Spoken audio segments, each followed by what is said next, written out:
Une fois que nous détournons les lieux de l'œuvre du royaume, tout notre travail tourne au vinaigre. Une fois que nous oublions que notre vocation fondamentale en tant que croyants est d'être un rédempteur, tout va mal. Nous commencerons à pointer du doigt, nous commencerons à accuser, nous commencerons à nous plaindre. Une fois que notre travail devient déprimé, nous deviendrons chroniquement malheureux et nous déciderons de rendre également malheureux tout le monde autour de nous. De simples gens occupés, qui ne travaillent pas. Ce n'est pas que les gens occupés ne soient pas occupés. Ils ont beaucoup à faire, mais ce n'est pas constructif. C'est destructeur. Mais je vous le dis, notez ceci.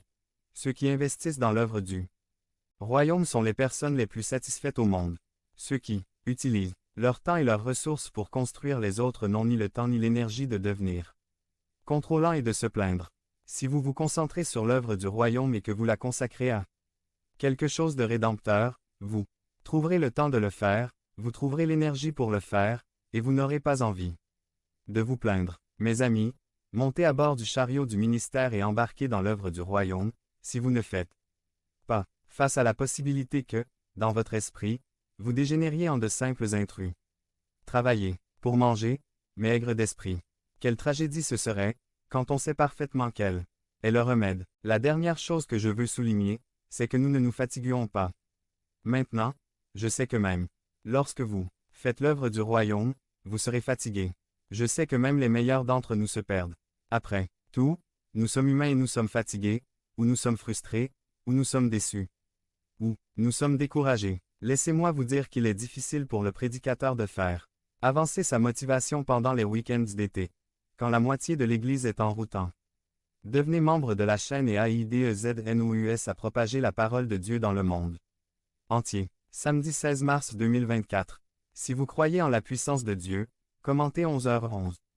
En vacances et l'humidité est de 110%. On aurait presque envie d'organiser un dimanche comme ça. Il est facile de se lasser même de l'œuvre du royaume. Et c'est pourquoi Paul termine ses avertissements par une phrase notée au verset 13. Mais, vous, frères, ne vous efforcez pas de faire le bien. Ne vous lassez pas de faire le bien. Vous savez, cette phrase a été dans mes prières tant de fois. J'ai prié sur les factures de chambre d'hôpital et lors de plusieurs séances de conseil avec plusieurs personnes qui avaient l'impression de ne plus pouvoir répondre aux exigences de la vie.